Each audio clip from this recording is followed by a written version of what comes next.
السلام عليكم ورحمة الله وبركاته. الحمد لله رب العالمين، وأشهد أن لا إله إلا الله وحده لا شريك له، وأشهد أن محمدا عبده ورسوله صلى الله عليه وعلى آله وصحبه وسلم. أما بعد، فنحمد الله عز وجل حمدا كثيرا طيبا مباركا فيه كما يحب ربنا ويرضى. نحمده سبحانه الذي أنعم علينا بنعم كثيرة لا تعد ولا تحصى، ونخصه سبحانه وتعالى بالحمد والثناء عليه بما هو أهله على ما خصنا من نعمة الإيمان والإسلام والتوفيق لسنة النبي عليه الصلاة والسلام، وذلك عظيم ما أنعم الله عز وجل به علينا وعلى الناس، ولكن أكثر الناس لا يعلمون. كما نحمده سبحانه الذي يسر لنا هذه المجالس الطيبة المباركة وهذه الدورة النافعة، نسأل الله سبحانه وتعالى أن يعطينا من خيرها وخير ما فيها، ويصرف عنها كل شر وضير. موضوعنا في هذه الجلسة وهذا كذلك هذه المحاضرة إن شاء الله هو كما اقترحوا إخوانكم أثر كمال التوحيد في تحصيل الرزق، أو بهذا المعنى أثر كمال التوحيد أو ثمرة التوحيد في تحصيل أو حصول الرزق، ونسأل الله سبحانه وتعالى التوفيق والسداد. نعم.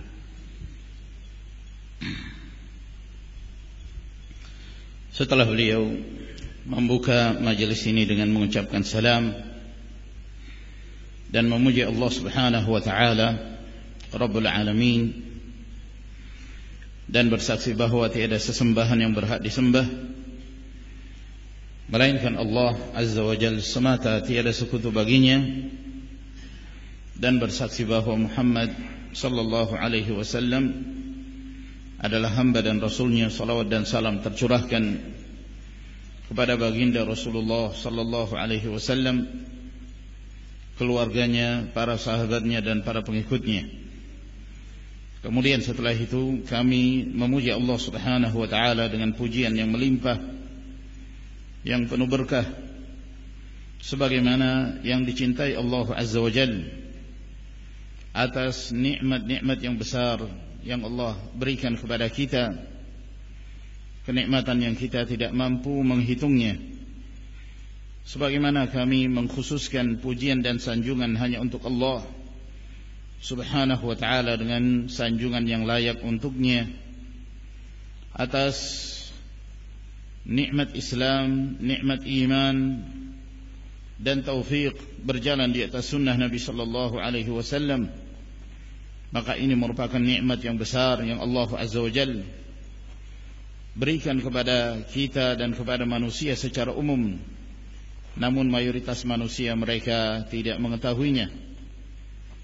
Sebagaimana kami memuji Allah Subhanahu wa taala yang telah memberi kemudahan kepada kami untuk mengadakan majelis-majelis yang baik ini, majelis yang penuh berkah dalam daurah dan kajian-kajian yang penuh dengan manfaat. Kami memohon kepada Allah Subhanahu wa taala semoga Allah Azza wa Jalla senantiasa memberikan kepada kita kebaikan yang terdapat di dalamnya dan memalingkan kita semua dari segala keburukan dan kemudaratan.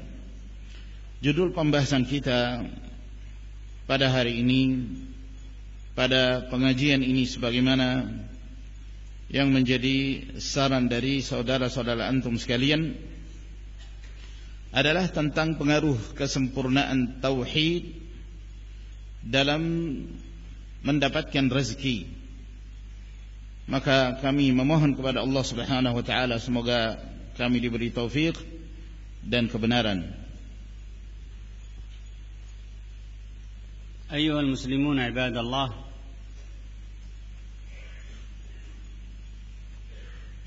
صح عن النبي صلى الله عليه وعلى آله وسلم من حديث زيد بن ثابت رضي الله عنه وأرضاه أنه قال صلى الله عليه وعلى آله وسلم: من كانت الآخرة همه جعل الله له غناه في قلبه وجمع له شمله وأتته الدنيا وهي راغمة. ومن كانت الدنيا همه فرق الله شمله وجعل فقره بين عينيه ولم يأته من الدنيا إلا ما كتب له. رواه أحمد وابن ماجه بإسناد صحيح، صححه الشيخ الألباني رحمه الله في مواضع من كتبه، وذكره شيخنا الوادعي رحمه الله في الصحيح المسند مما ليس في الصحيحين، وجاء معناه عن عدد من الصحابة. هذا حديث عظيم من أحاديث نبينا الكريم عليه أفضل الصلاة والتسليم، يخبر فيه عليه الصلاة والسلام أن الرزق أمره بيد الله سبحانه وتعالى، وأن المهم أن يكون همة الإنسان في أن يتوجه بطلب الرزق من الله وإصلاح أمره مع الله بطلب الآخرة لا طلب الدنيا.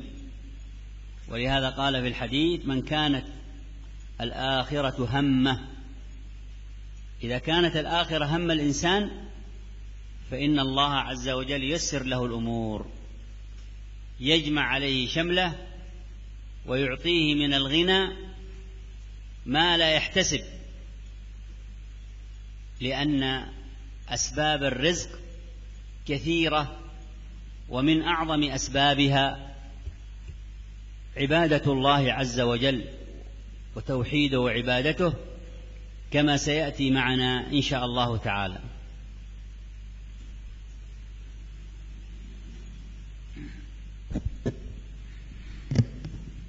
kaum muslimin, hamba-hamba Allah Subhanahu wa taala, telah sahih riwayat dari Nabi sallallahu alaihi wasallam yang datang dari sahabat Zaid bin Thabit radhiyallahu anhu bahwa Rasulullah sallallahu alaihi wasallam bersabda: barang siapa yang akhirat menjadi prioritasnya, maka Allah Subhanahu wa taala memberikan kekayaan di dalam hati hamba tersebut, dan Allah Azza wa Jalla memudahkan urusannya, dan dunia datang kepadanya dalam keadaan dunia itu memaksakan dirinya untuk diraih oleh hamba tersebut. Dan barang siapa yang dunia menjadi prioritasnya, maka Allah Subhanahu wa taala memporak-porandakan urusannya dan menjadikan kemiskinan di hadapan kedua matanya, dan tidak akan sampai kepadanya dunia kecuali apa yang telah ditakdirkan oleh Allah Subhanahu wa taala untuknya. Hadis ini diriwayatkan oleh Ibnu Majah dan Al-Imam Ahmad dengan sanad yang sahih, dan disahihkan oleh Al-Albani rahimahullah ta'ala dalam beberapa kitabnya.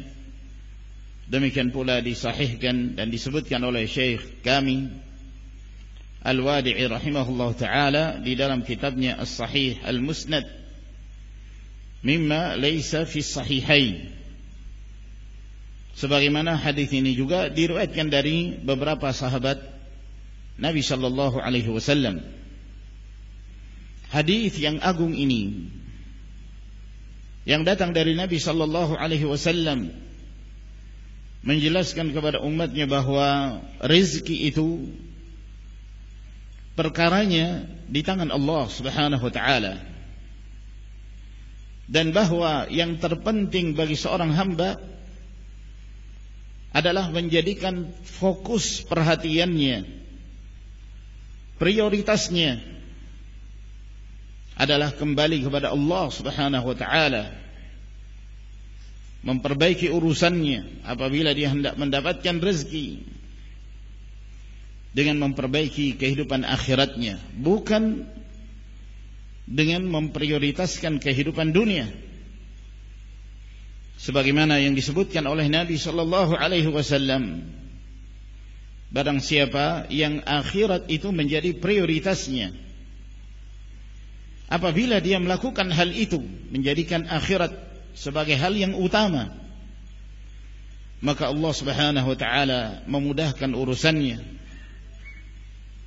dan Allah Azza wa Jalla memberikan kepadanya kecukupan dan kekayaan, sesuatu yang dia sendiri tidak menyangkanya. Dan sebab-sebab seorang meraih rezeki itu banyak sekali, sebagaimana yang nanti akan kita terangkan. Di antaranya adalah beribadah kepada Allah Subhanahu wa taala dan mentauhidkannya. Ayyuhal muslimuna wal muslimat, ar-rizqu min Allah Azza wa Jalla هو عطاؤه المستمر الذي يكفى به هذا الإنسان حوائجه الدينية والدنيوية،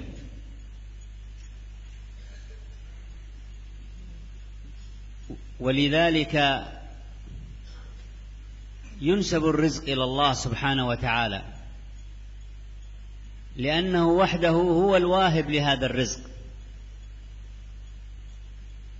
كما قال الله عز وجل: وما خلقت الجن والإنس إلا ليعبدون ما أريد منهم من رزق وما أريد أن يطعمون إن الله هو الرزاق ذو القوة المتين. هذه الآية العظيمة تدلنا أولا على أن مصدر الرزق هو من الله سبحانه وتعالى، وثانيا وهو الأهم علاقة تحصيل الرزق بتوحيد الله سبحانه وتعالى وحسن عبادته. فكلما كمل التوحيد وحسنت العبادة كان ذلك مدعاة لحصول الرزق وتيسر أسبابه. فقوله جل وعلا: وما خلقت الجن والإنس إلا ليعبدون، جاء عن ابن عباس في تفسير الآية قال: يوحدون. فالعبادة هي التوحيد، فالتوحيد هو إفراد الله في أفعاله، وهذا توحيد الربوبية، وإفراد الله في أسمائه وصفاته بما وصف وسمى به نفسه في كتابه وسنة رسوله صلى الله عليه وسلم على ما يليق بعظمته وجلاله، وهذا توحيد الأسماء والصفات. وإفراده سبحانه وتعالى في أفعال خلقه بالتوجه له بأنواع أفعال العباد أن تكون له خالصة، كما أننا لا نصلي إلا له، فكذلك لا ندعو ولا نستغيث ولا نستعيد ولا نرجو إلا الله سبحانه وتعالى وحده لا شريك له. وعلى هذا تتحقق العبادة لله رب العالمين، على ما تقدم في مجالس سابقة تفسير العبادة، أنها باعتبار الفعل غاية الخضوع والذل لله عز وجل مع الإخلاص والمتابعة. وهو يتناول باعتبار المفعول كل ما يحبه الله ويرضاه من الأقوال والأفعال الظاهرة والباطنة. فإذا تحققت هذه العبادة وهذا التوحيد فإنه يعين المرء نفسه على تحقيق ثمرات وفضائل التوحيد، والذي منها تيسر أسباب الرزق. ولهذا استدل العلماء بهذه الآية مع ما بعدها على هذا المعنى العظيم: ما خلقت الجن والإنس إلا ليعبدون ما أريد منهم من رزق وما أريد أن يطعمون إن الله هو الرزاق ذو القوة المتين. وقوله إن الله هو الرزاق الإتيان بضمير الفصل بين المبتدأ والخبر يدل على فوائد، من أهمها حصر وصف المبتدأ بالخبر، أي لا رازق ولا رزاق إلا الله عز وجل وحده لا شريك له.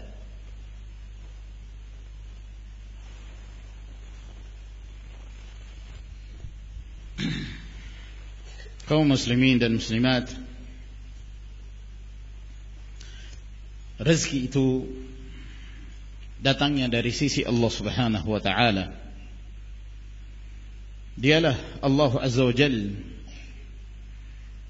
yang senantiasa memberikan rezeki yang terus menerus kepada para hambanya, dan dialah Allah Azza wa Jalla yang memberi kecukupan terhadap setiap kebutuhan para hamba, baik kebutuhan dalam urusan agamanya, demikian pula dalam urusan dunia. Oleh karena itu rezeki dinisbatkan kepada Allah Subhanahu wa taala, sebab hanya dialah yang maha memberi rezeki. Allah Jalla wa Ala berfirman, "Wa ma khalaqtul jinna wal insa illa liya'budun, ma uridu minhum min rizqin wa ma uridu an yut'imun. Innallaha huwar razzaqu dzul quwwatil matin." Tidaklah aku menciptakan jin dan manusia melainkan dengan tujuan agar mereka beribadah hanya kepadaku. Aku tidak menginginkan dari mereka untuk memberi rezeki, dan aku juga tidak menginginkan dari mereka untuk memberi makan kepadaku, sebab Allah Subhanahu wa taala adalah maha pemberi rezeki dan maha perkasa yang memiliki kekuatan yang maha sempurna. Maka ayat yang agung ini menjelaskan kepada kita, yang pertama, bahwa sumber rezeki itu datangnya dari Allah Subhanahu wa taala. Dan yang kedua, dan ini yang terpenting, yaitu adanya kaitan seseorang meraih rezeki dengan mentauhidkan Allah Subhanahu wa taala, dan baik di dalam melakukan ibadah kepadanya. Semakin sempurna tauhid seseorang dan semakin baik ibadah seseorang kepada Allah Subhanahu wa taala, maka itu menjadi penguat seseorang meraih rezeki dari Allah, dan akan dimudahkan sebab-sebab untuk meraihnya. Allah Jalla wa Ala yang menyebutkan dalam firman-Nya, "Wa ma khalaqtul jinna wal insa illa liya'budun." Tidaklah aku menciptakan jin dan manusia melainkan dengan tujuan agar mereka beribadah kepadaku. Telah datang dalam penafsiran ibadah ini dari Ibnu Abbas radhiyallahu taala anhuma, bahwa yang dimaksud ya'budun, beribadah kepadaku, adalah mentauhidkan aku. Jadi ibadah itu adalah tauhid, yaitu mengesahkan, menyendirikan Allah Subhanahu wa taala dalam perbuatan-perbuatan Allah, Yang ini kaitannya dengan tauhid rububiyah. Demikian pula mengesahkan Allah Subhanahu wa taala terhadap nama-nama dan sifat-sifatnya, sebagaimana yang Allah beri nama dan Allah menyifati dirinya di dalam Al-Quranul Karim, dan yang diberi nama atau yang disifati oleh Nabi sallallahu alaihi wasallam di dalam sunnahnya, sesuai dengan keagungan dan kemuliaan Allah Subhanahu wa ta'ala. Demikian pula mentauhidkan Allah Subhanahu wa ta'ala dalam hal melakukan amalan-amalan ibadah yang tidak diperuntukkan kecuali hanya untuk Allah Tabaraka wa ta'ala. Sebagaimana kita tidak diperbolehkan salat kecuali hanya untuk Allah, maka demikian pula kita tidak diperbolehkan berdoa, meminta pertolongan, berharap kecuali hanya kepada Allah Subhanahu wa ta'ala semata. Maka apabila seorang hamba mewujudkan hal ini, maka dia telah mewujudkan bentuk ibadah yang benar kepada Allah Tabaraka wa ta'ala, sebagaimana yang telah lalu kita jelaskan dalam beberapa majelis pada saat kita menjelaskan makna dari ibadah, bahwa ibadah itu maknanya apabila ditinjau dari amalan dan perbuatan, maka yang dimaksud ibadah adalah bentuk ketundukan seorang hamba dan kehinaan seorang hamba di hadapan Allah Subhanahu wa ta'ala, yang disertai dengan mengikuti sunnah Nabi sallallahu alaihi wasallam. Demikian pula ibadah yang ditinjau dari sisi apa yang dilakukan oleh para hamba, bahwa setiap apa saja yang dicintai Allah dan diridhai Allah Subhanahu wa ta'ala, dari ucapan, dari amalan-amalan hati dan perbuatan yang zahir dan yang batin, itu semua termasuk dalam definisi ibadah.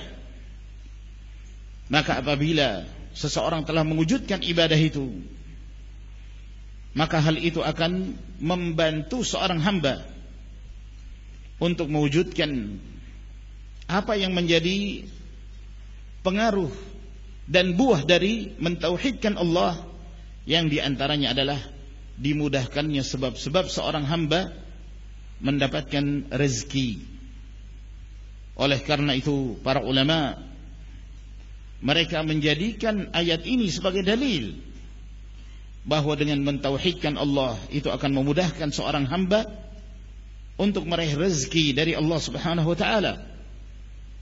Ketika Allah Azza wa Jalla menyebutkan tentang permasalahan rezeki dengan ibadah, wa ma khalaqtul jinna wal insa illa liya'budun, aku tidak menciptakan jin dan manusia melainkan dengan tujuan ibadah, tauhid.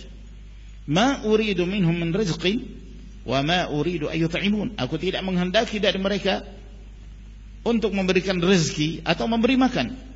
Innallaha huwar razzaqu dzul quwwatil matin, Allah Azza wa Jalla yang maha memberi rezeki, dialah yang maha sempurna kekuatannya. Maka perhatikan di dalam ayat ini, innallaha huwa, di sini ada kata huwa. Huwa itu disebut dhamir,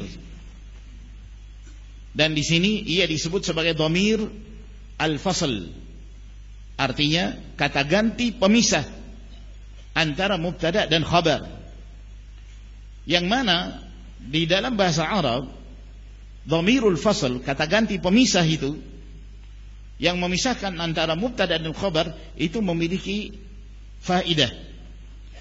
Dan di antara faidah dari disebutkannya kata ganti tersebut adalah untuk membatasi apa yang disebutkan pada mubtada dengan sifat khabar yang disebutkan setelahnya, sehingga makna dari ayat ini bahwa tidak ada yang memberi rezeki kecuali Allah Subhanahu wa ta'ala. قال الإمام أحمد في مسنده، وجاء عند الترمذي وغيره بإسناد صحيح، وصححه الشيخ الألباني رحمه الله تعالى، عن عبد الله بن مسعود رضي الله عنه وأرضاه أن النبي صلى الله عليه وسلم قال: من نزلت به فاقة فأنزلها بالناس لم يأته شيئا، ومن نزلت به فاقة فأنزلها إلى الله جاءه من الله رزقه عاجلا أو آجلا. هذا الحديث العظيم يدلنا أن أرزاق الله عز وجل تكون على قسمين. القسم الأول من الأرزاق هبات وعطيات يهبها سبحانه وتعالى بما شاء بفضله، ويمنعها عمن شاء بعدله سبحانه وتعالى.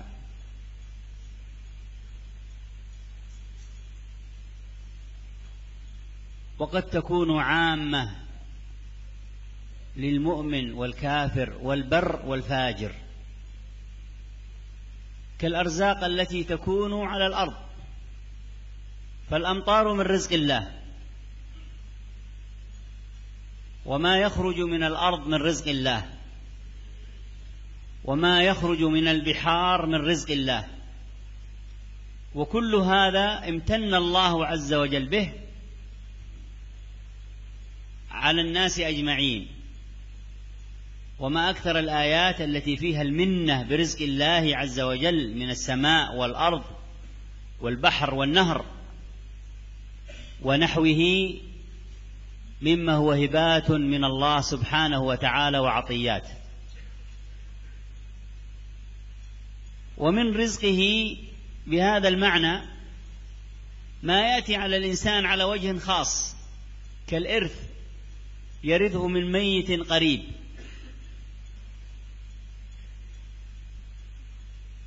والوجادة يجدها،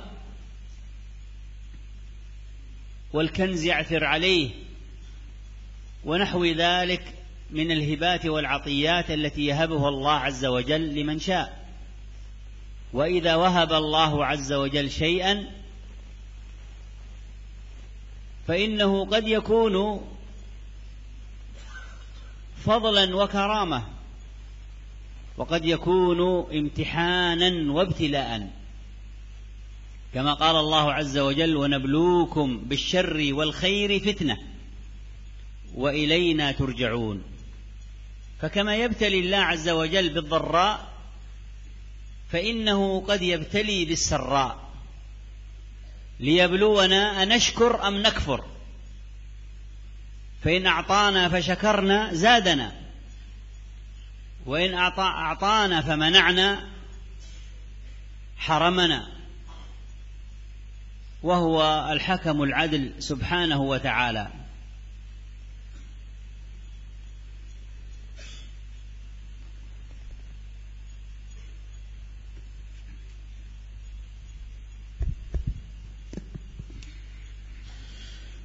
Telah diriwayatkan oleh Al-Imam Ahmad rahimahullah di dalam musnadnya, dan juga diriwayatkan oleh Tirmidzi dengan sanad yang sahih, disahihkan oleh Al-Albani rahimahullah taala dari hadis Abdullah bin Mas'ud radhiyallahu taala anhu, bahwa Rasulullah sallallahu alaihi wasallam bersabda, barang siapa yang mengalami kemiskinan lalu kemudian dia memintanya kepada manusia, maka dia tidak akan mendapatkan sesuatu apapun. Dan barang siapa yang mengalami kekurangan dan kemiskinan lalu kemudian dia mengharapkannya kepada Allah Subhanahu wa taala untuk diberi kecukupan, maka rezeki itu akan datang kepadanya dari sisi Allah, cepat atau lambat. Hadis yang agung ini menjelaskan kepada kita bahwa rezeki Allah Subhanahu wa taala yang datang kepada kita itu terbagi menjadi dua bahagian. Bahagian yang pertama, rezeki yang berupa hibah, pemberian, anugerah yang Allah Subhanahu wa taala berikan kepada siapa saja dari hamba-hambanya. Allah memberikannya dengan keutamaannya, dan Allah mencegah rezeki itu dari siapa yang Allah kehendaki berdasarkan kemahaadilan Allah Subhanahu wa taala. Dan pemberian serta anugerah ini sifatnya umum, bisa diraih oleh seorang mukmin, bisa juga kafir. Bisa diraih oleh seorang yang taat, bisa juga didapatkan oleh seorang yang fajir. Seperti rezeki-rezeki yang telah disiapkan oleh Allah Subhanahu wa taala di muka bumi ini. Turunnya hujan merupakan bagian dari rezeki Allah. Apa yang keluar dari dalam bumi merupakan bagian dari rezeki Allah. Apa yang ada di lautan, maka itu semua merupakan bentuk anugerah, pemberian yang Allah Subhanahu wa taala berikan kepada manusia secara umum. Maka demikian banyak ayat-ayat Allah Subhanahu wa taala yang menjelaskan bahwa itu semua merupakan bagian dari rezeki yang Allah berikan kepada para hambanya. Apa yang terdapat di lautan, di sungai, di daratan, dan yang lainnya, ini merupakan bentuk hibah, pemberian dan anugerah dari Allah. Dan termasuk di antara pemberian dan anugerah dari Allah Subhanahu wa taala yang Allah berikan kepada para hamba secara khusus, kepada orang-orang tertentu, adalah harta warisan yang diraih oleh seseorang dari peninggalan keluarganya. Demikian pula barang temuan yang ditemukan oleh seseorang, atau sesuatu yang terpendam, harta karun yang didapatkan oleh seseorang dan yang semisalnya. Yang ini semua merupakan bentuk pemberian dan anugerah yang Allah Subhanahu wa taala berikan kepada siapa yang Allah kehendaki. Maka apabila Allah Azza wa Jalla memberikan rezeki itu kepada seorang hamba, boleh jadi itu merupakan bentuk kemuliaan yang Allah berikan, keutamaan yang Allah berikan kepada hamba tersebut, dan boleh jadi pula itu merupakan bentuk ujian dan cobaan, sebagaimana yang disebutkan oleh Allah Subhanahu wa taala dalam firman-Nya, wa nabluukum bisyarri wal khairi fitnah wa ilaina turja'un. Kami menguji kalian dengan keburukan, dan kami juga menguji kalian dengan kebaikan-kebaikan sebagai fitnah, ujian bagi kalian, dan kalian seluruhnya akan dikembalikan kepada kami. Maka sebagaimana Allah Subhanahu wa taala menguji seorang hamba dengan hal-hal yang memudaratkan mereka, Allah juga menguji hamba tersebut dengan hal-hal yang menyenangkan mereka. Hal ini sebagai ujian yang Allah berikan. Apakah hamba itu termasuk di antara seorang yang mensyukuri nikmat Allah, ataukah termasuk orang yang kufur nikmat? Apabila dia mensyukuri nikmat Allah Subhanahu wa taala tersebut, maka nikmat itu akan semakin bertambah. Namun apabila dia kafir, kufur nikmat, maka Allah Subhanahu wa taala akan mencegahnya dari meraih kenikmatan yang berikutnya. dan dialah Allah Subhanahu wa taala yang maha bijaksana dan maha adil. روى ابن أبي شيبة بإسناد صحيح وصححه العلامة الألباني رحمه الله تعالى عن عبد الله بن مسعود رضي الله عنه وأرضاه عن النبي صلى الله عليه وسلم أنه قال: من جعل همه هما واحدا هم الآخرة كفاه الله هم دنياه، ومن جعل همومه هموما كثيرة وتشعبت همومه في الدنيا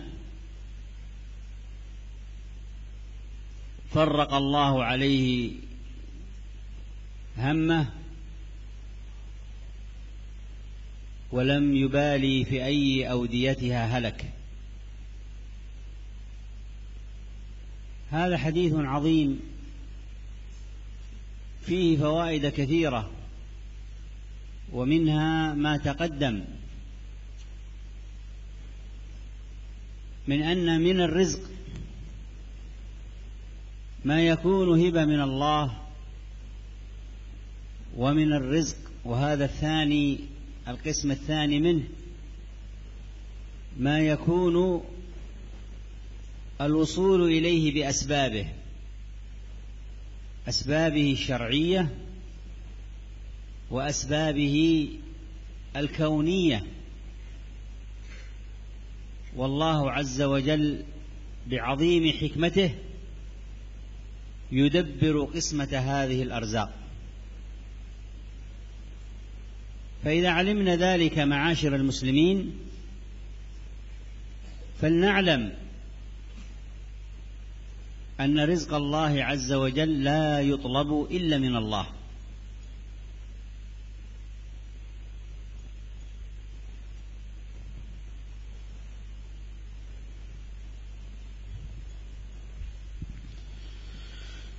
Telah diriwayatkan oleh Abu Bakar bin Abi Syaibah di dalam kitabnya Al-Musannaf dengan sanad yang sahih, disahihkan oleh Al-Albani rahimahullah ta'ala dari hadis Abdullah bin Mas'ud radhiyallahu an, bahwa Rasulullah sallallahu alaihi wa alihi wasallam bersabda, barang siapa yang menjadikan fokus perhatiannya kepada satu hal, yaitu perhatiannya kepada akhiratnya, maka Allah Subhanahu wa taala akan memberi kecukupan kepadanya atas kepentingan dunianya. Dan barang siapa yang menjadikan kepentingannya dalam banyak hal, berbagai macam keinginan yang diharapkan dalam kehidupan dunia, maka Allah Subhanahu wa taala akan memporak-porandakan dan mencerai-beraikan apa yang menjadi keinginannya itu. Dan Allah tidak peduli di lembah mana hamba itu menjadi binasa. Hadis ini merupakan hadis yang mulia, yang di dalamnya menjelaskan banyak sekali faidah. Di antara faidah yang terkandung di dalam hadis ini, apa yang telah kita terangkan sebelumnya, bahwa di antara bentuk rezeki ada yang merupakan pemberian dan anugerah dari Allah Subhanahu wa taala. Dan di antara rezeki itu ada yang rezeki sampai kepada seorang hamba, diraih oleh seorang hamba ketika dia melakukan sebab-sebab. Apakah sebab-sebab kaitannya dengan syariat atau sebab-sebab yang kaitannya dengan hukum alam. Dan Allah Subhanahu wa taala dengan keagungan hikmahnya, keagungan kebijaksanaannya, dialah Allah Azza wa Jal yang mengatur pembagian rezeki-rezeki itu kepada para hamba. Apabila kita telah mengetahui hal ini, wahai kaum muslimin, maka kita pun mengetahui dan meyakini bahwa rezeki Allah Subhanahu wa taala itu tidaklah diminta oleh seorang hamba kecuali dari sisi Allah Azza wa Jalla. جاء في الصحيحين من حديث أبي هريرة رضي الله عنه وأرضاه أن النبي صلى الله عليه وسلم قال: ما من يوم يصبح إلا وينادي ملكان فيقول أحدهما: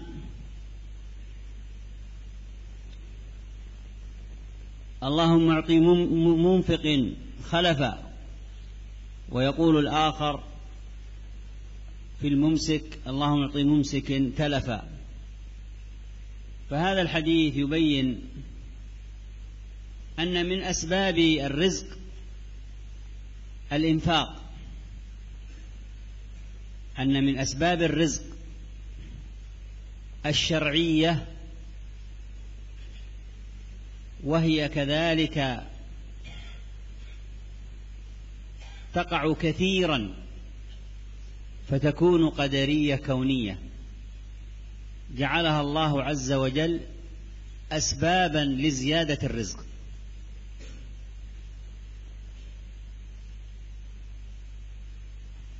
كما قال الله عز وجل: وما أنفقتم من شيء فهو يخلفه. ومثل الرزق بهذا المعنى كالمثل الذي ضربه الله عز وجل في السنبلة، فالمتصدق مثله كمثل من أنفق حبة من سنبلة فآتت هذه الحبة أضعافا في الشجرة التي أثمرتها. فكذلك المنفق الذي ينفق فإنه فعل ذلك بمقتضى ثلاثة أمور. الأمر الأول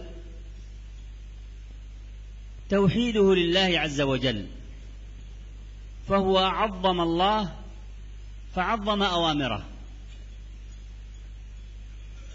وثانيا، وهذا من فضل التوحيد، وثانيا أنه اعتقد أن الله عز وجل جعل هذا سببا لدخول جنته وحصول رضوانه، فهو يطلبه لهذا السبب، وهذا تعظيم لله عز وجل وتحقيق للعبادة وكمال فيها، فكان سببا آخر في حصول الرزق له. وثالثا أنه على يقين بأن الله عز وجل جعل هذا سببا لدخول الرزق وزيادته، وهو على يقين كذلك بهذا. وتأملوا حين نقول على يقين، لأنه إذا تصدق بالصدقة ولم يحتسب هذه الأمور الثلاثة لم يحصل له ما يحصل إذا احتسب هذه الأمور الثلاثة.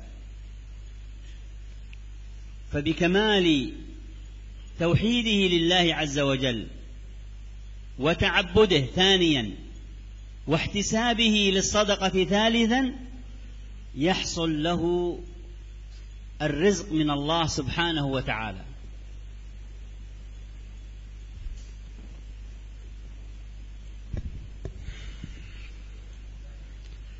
Telah diriwayatkan oleh Imam Al-Bukhari dan Imam Muslim dalam kedua kitab sahihnya dari hadis Abu Hurairah radhiyallahu anhu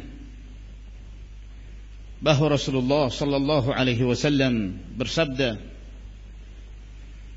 tidaklah datang satu hari melainkan di pagi hari ada dua malaikat yang berseru, Salah satunya mengatakan, Allahumma a'ti munfiqan khalafa. Ya Allah, berikanlah ganti kepada orang yang senantiasa berinfak. Dan yang satunya mengatakan, Allahumma a'ti mumsikan talafa. Ya Allah, berikanlah kepada orang yang kikir, orang yang enggan berinfak, agar kemudian dia tidak meraih keberkahan pada hartanya. Maka hadis Nabi sallallahu alaihi wasallam ini menjelaskan kepada kita bahwa termasuk di antara sebab untuk mendapatkan rezeki adalah berinfak. Maka ini termasuk di antara sebab-sebab syar'i yang kaitannya dengan mengamalkan syariat. Dan dengan demikian pula, seringkali sebab-sebab syar'i ini itu sejalan dengan apa yang menjadi hukum dan ketetapan Allah Subhanahu wa taala di alam ini, di mana Allah Azza wa Jalla menjadikan hal itu sebagai sebab mendapatkan rezeki. Di dalam firman Allah Azza wa Jalla, wa ma anfaqtum min syai'in fa huwa yukhlifuh. Apapun yang kalian infakkan dari sesuatu, melainkan Allah Subhanahu wa taala pasti menggantinya. Maka perumpamaan rezeki dengan makna ini adalah seperti perumpamaan yang disebutkan oleh Allah Subhanahu wa taala. Ibaratnya seperti sebuah tangkai atau satu benih, di mana seorang yang bersedekah adalah seperti orang yang menanam satu benih, satu butir, yang kemudian dengan sebab itu pada saat tumbuhnya akan melahirkan bulir-bulir yang lainnya yang berlipat ganda. Maka demikian pula halnya seorang yang berinfak, seorang yang senantiasa berinfak, maka dia akan meraih dan mendapatkan rezeki tersebut apabila dia meyakini 3 perkara. Perkara yang pertama, dia mentauhidkan Allah Subhanahu wa taala. Dia mengagungkan Allah dan mengagungkan perintah-perintah Allah Subhanahu wa taala. Maka dengan itu dia akan meraih rezeki. Dan ini juga termasuk dari keutamaan mentauhidkan Allah. Yang kedua, dia meyakini bahwa Allah Azza wa Jalla menjadikan amalan tersebut, berinfak di jalan Allah Subhanahu wa taala, itu menjadi sebab seorang hamba masuk ke dalam surga. Sehingga dia melakukan hal itu dengan keyakinan bahwa ini menjadi sebab dia masuk ke dalam surga Allah Subhanahu wa taala. Maka ini juga merupakan bentuk pengagungan terhadap Allah dan kesempurnaan dalam beribadah. Dan ini sebab yang lain yang dengannya seorang akan meraih rezeki dari Allah Subhanahu wa taala. Kemudian yang ketiga, dia dengan penuh keyakinan dia meyakini bahwa Allah Azza wa Jalla menjadikan amalan ini, berinfak, itu menjadi sebab seseorang meraih rezeki yang lainnya dan menambah rezeki yang dia miliki. Dia meyakini hal itu. Dan perhatikan apa yang saya sebutkan di sini, bahwa dia meyakini hal tersebut. bahwa pada saat dia berinfak, dia dengan penuh keyakinan bahwa Allah Subhanahu wa taala akan membukakan untuknya pintu-pintu rezeki.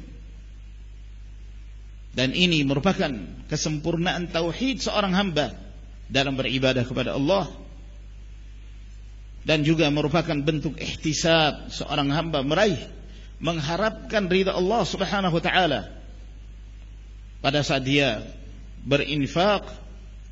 Kemudian yang ketiga, dia meyakini bahwa rezeki yang diraihnya itu datangnya dari sisi Allah Subhanahu wa taala.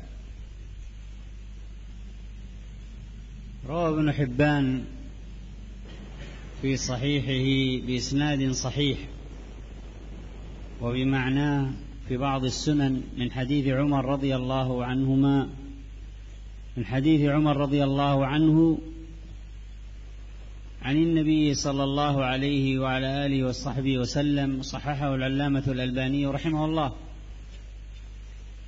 أنه قال عليه الصلاة والسلام: لو أنكم تتوكلون على الله حق توكله لرزقكم كما يرزق الطير تغدو خماصا وتروح بطانا. هذا الحديث حديث عظيم من أحاديث نبينا الكريم عليه أفضل الصلاة والتسليم، وفيه فوائد كثيرة، ومن أهم فوائده فيما يتعلق بموضوعنا أن من أعظم أسباب الرزق كمال التوكل على الله سبحانه وتعالى، وهو من كمال التوحيد.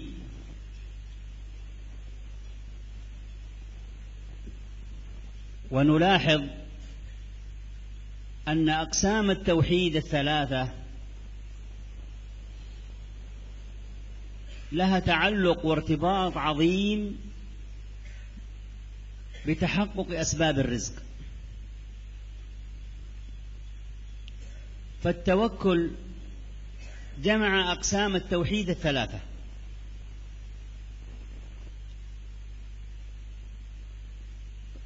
قال شيخ الإسلام ابن تيمية رحمه الله: ولا يصح توكل من مشرك ولا فيلسوف، لأنه لا يتم توكل إلا بمعرفة الله عز وجل، والمعرفة هذه فسرها في موضع آخر بأنها معرفته في ربوبيته وألوهيته وأسمائه وصفاته. يعني لا يمكن أن يقع توكل صحيح إلا ويتحقق توحيد صحيح في معاني ربوبية الله وهو إفراده في أفعاله، ومنها الرزق، أنه الرزاق وحده لا شريك له، وفي معاني توحيد الله عز وجل في أسمائه وصفاته، فمن أسمائه الرزاق، أي الذي يكثر الرزق سبحانه وتعالى، لأن زيادة المبنى يدل على زيادة المعنى،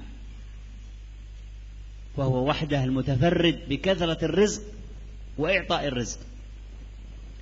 والثالث في توحيده في أفعاله، أي لا يتوجه ولا يلتفت القلب كما مر معنا في الأحاديث السابقة إلا إلى الله عز وجل وحده أن يرزقه. فينافي الأول فعل المشركين الذين يعتقدون أن هناك من يرزق مع الله، سواء أكان هؤلاء المشركون من عبدة الأوثان أو كان المشركون ممن ضل من أهل الكتاب، أو كان هؤلاء المشركون ممن ضل ممن ينتسب إلى الإسلام، مثل الرافضة والباطنية ونحوهم الذين يعتقدون أن هناك من الصالحين من يملك بعض صفات رب العالمين، فإذن يعتقدون أن غير الله يرزق. ومثل هذا وقع في الشرك الأكبر، ومن آثار وعواقب هذا الشرك أن يحرم الرزق وكله الله إلى ما وكل إليه. وهكذا كذلك المعطل الذي ينفي عن الله اسم الله الرزاق فإنه كذلك يحرم بسبب أنه بعيد عن تعلقه بالله وتحقيقه لمعنى اسمه الرزاق. والمعطلة كما عرفتم في مجال السابقة بكل أنواعهم، أهل التعطيل وأهل التمثيل وأهل التجهيل وأهل التخييل، 4 أقسام. وأما القسم الثالث لازم أن نفرد الله عز وجل بالعبادة في أفعاله مما يتعلق بالرزق، أننا لا نطلب الرزق إلا من الله سبحانه وتعالى وحده، سواء بلسان الحال بأن تدعو يا رب ارزقني يا رب ارزقني، إذا دعوت وألحيت بالدعاء جاءك الفرج من الله، وبلسان الحال قلبك متعلق بالله عز وجل، قلبك متعلق بالله عز وجل غير متعلق بغيره. حتى لو ذهبت تبحث عن وظيفة فأنت قلبك متعلق بالله، تجعل الوظيفة سبب، فأنت تتعلق بالمسبب لا بالسبب. ولهذا من شروط التوكل الشرط الثاني أن لا نعتمد على السبب بل نعتمد على مسبب الأسباب، نعتمد على مسبب الأسباب وهو الله سبحانه وتعالى. فلا يقع في قلبك أبدا إذا أقبل السبب أو ذهب أي ضعف، بل تكون على ثقة بأن ما صرف عنك صرف بحكمة، وأن الله سيعوضك أفضل منه، لأنك على يقين أن ما اختاره الله لك خير مما تختاره لنفسك. وهنا تأتي العقيدة القوية التي هي أقوى من الجبال الراسيات فيكون به الرزق. واعلم أن الأمة لو اجتمعت على أن ينفعوك بشيء فلن ينفعوك إلا بشيء قد كتبه الله لك، واعلم أن الأمة لو اجتمعت على أن يضروك بشيء فلن يضروك بشيء إلا بشيء قد كتبه الله عليك. هذه العقيدة القوية سبب بإذن الله تعالى تحصيل الرزق. الشرط الثالث من شروط التوكل الأخذ بالأسباب. لا بد أن نعمل بالسبب الذي يأتي به الرزق. هناك سبب شرعي مثل الطاعة، فمما يمنع الرزق المعصية، المعاصي تمنع الرزق، ولهذا أدلة كثيرة في الكتاب والسنة، أدلة عامة وخاصة. من العامة وما أصابكم من مصيبة فبما كسبت أيديكم ويعفو عن كثير، ظهر الفساد في البر والبحر ما كسبت أيدي الناس ليذيقهم بعض الذي عملوا لعلهم يرجعون. وهناك كذلك أسباب شرعية وأسباب كونية قدرية. من الأسباب الكونية القدرية أنك تسعى، كما قال الله عز وجل فامشوا في مناكبها وكلوا من رزقه. الرزق ما يأتيك إلى فمك، تخرج تزرع تتعب ثم تأتيك الثمرة، تسعى تمشي يأتيك الرزق، لابد من أن تبذل. وهذا الحديث مثال، الطيور يرزقها الله وهي نائمة في أعشاشها؟ الجواب لا، الله رزقها لكنها بذلت السبب، خرجت الصباح مبكرة خماصا من شدة الجوع، البطن ملتصق بعضه ببعض، فرجعت في آخر النهار بطانا، البطن ممتلئ منتفخ من الأكل ورزق الله سبحانه وتعالى، وهي طيور ضعيفة رزقها الله لكنها بذلت الأسباب. فكيف لا يرزقك الله أنت يا أيها القوي، أنت الإنسان الذي أعطاك الله من القوة والعقل والقدرة والإمكانيات والأسباب، لا يرزقك الله؟ بل سيرزقك الله، ولكن ابذل الأسباب، ابذل الأسباب. التراب وهو تراب لا يسوى شيء، لو بذلت السبب جعله الله لك رزقا، فقط تحول التراب إلى لبن وصار بعد ذلك ماذا؟ رزق.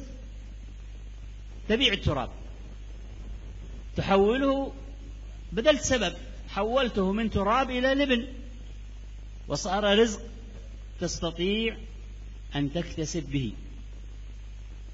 وهكذا الخشب تأخذه من الغابة وتحوله فيصير كرسي،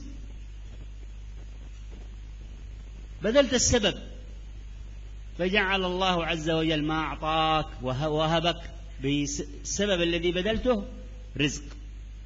وهكذا كذلك في البحر رزقك، وفي السماء رزقك، وفي كل شيء حولك جعل الله عز وجل لك أرزاقا.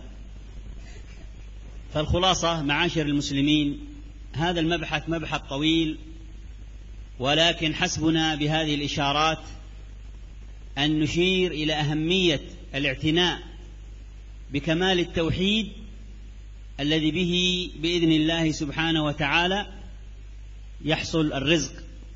وكما تقدم معنا أقسام التوحيد الثلاثة، وأن نأخذ كذلك بالأسباب، الأسباب الشرعية ومنها الطاعة، والأسباب القدرية ومنها الحركة والتسبب للوصول إلى السبب.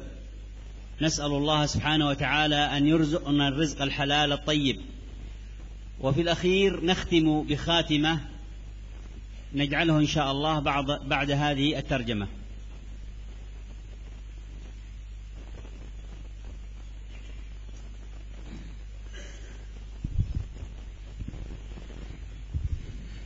Telah diriwayatkan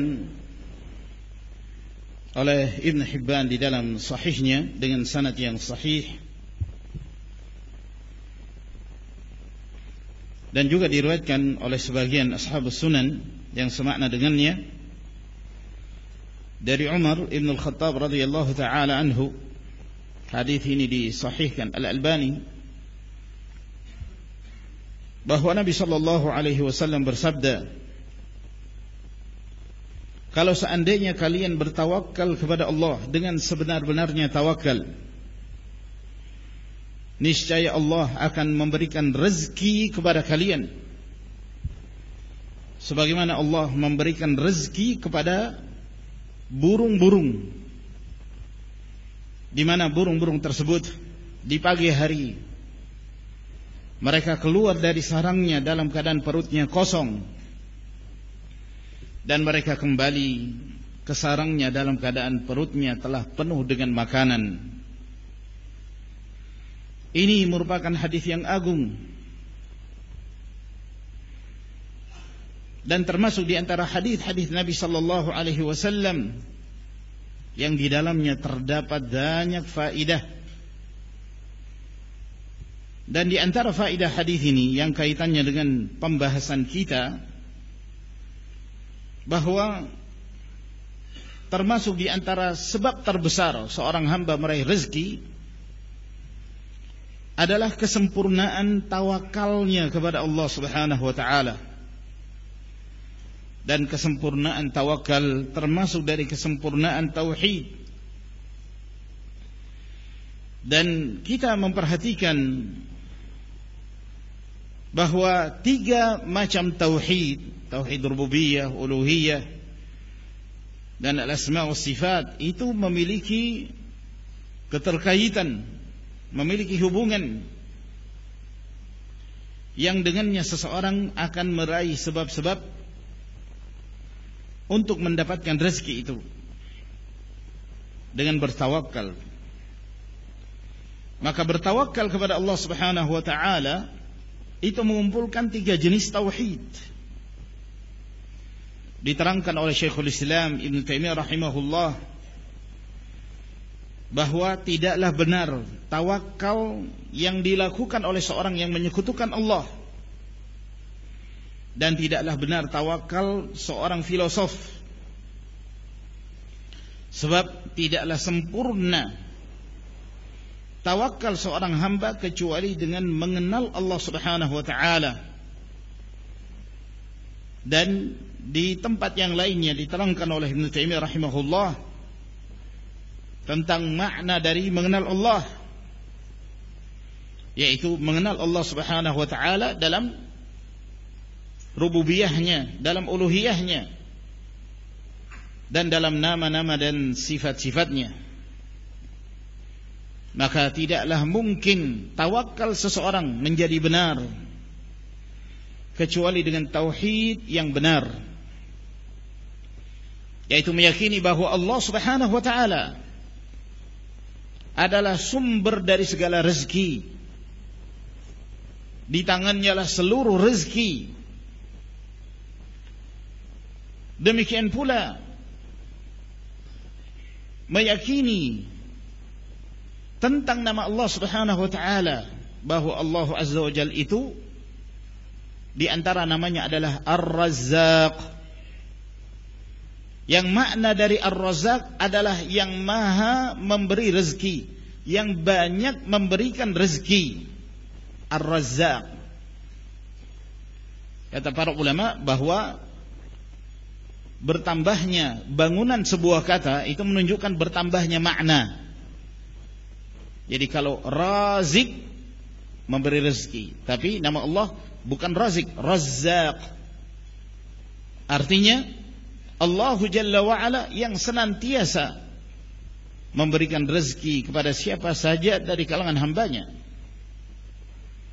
Demikian pula mentauhidkan Allah Subhanahu wa ta'ala dari perbuatan-perbuatan para hamba, di mana seorang hamba tidak menghadap kecuali hanya kepada Allah.